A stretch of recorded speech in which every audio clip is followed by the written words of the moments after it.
Goeiemôre geliefde, welkom op hierdie maandagoggend. Miskien sukkel jy ook, maar soos ek en die res van ons met sonde, en ons sukkel om dit te oorwin. En dan kom 'n vers soos hierdie in 1 Johannes 3 wat ons dan eintlik baie moedeloos maak. Elkeen wat in hom bly sondig nie meer nie.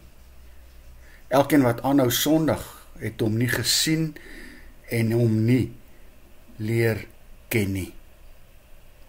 Hier sê die Bybel dan vir my en jou baie duidelik dat iemand wat in Jesus bly nie meer sonde nie. Verder, iemand wat aanhou sondig het nie deel aan Jesus nie. Kan dit waar wees?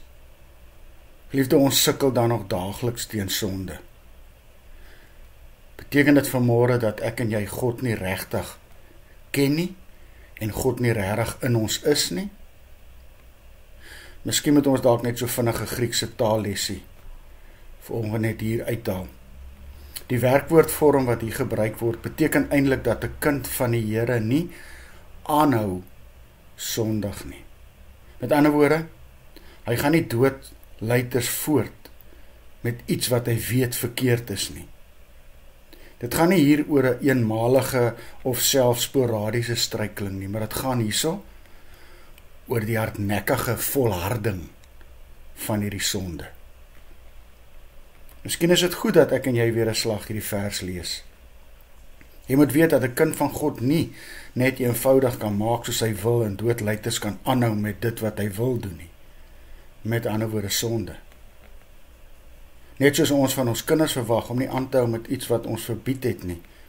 Net so verwag God van sy kinders om volkome vir my en vir jou te breek met wat verkeerd is.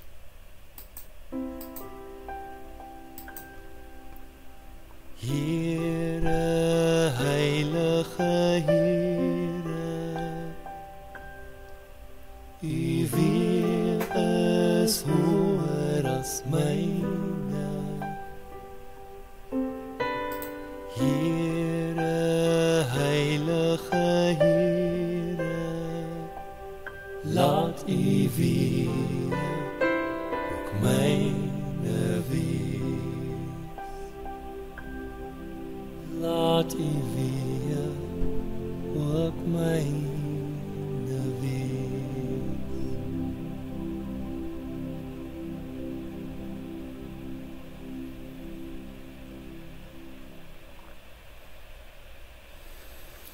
Ja, Here, wys ons U wil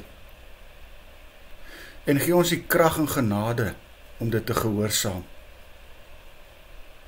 Al moet ons goed laat vaar, wat vir ons soveel plesier verskaf. Amen. Liefde, mag jy saam met my 'n wonderlike dag hê.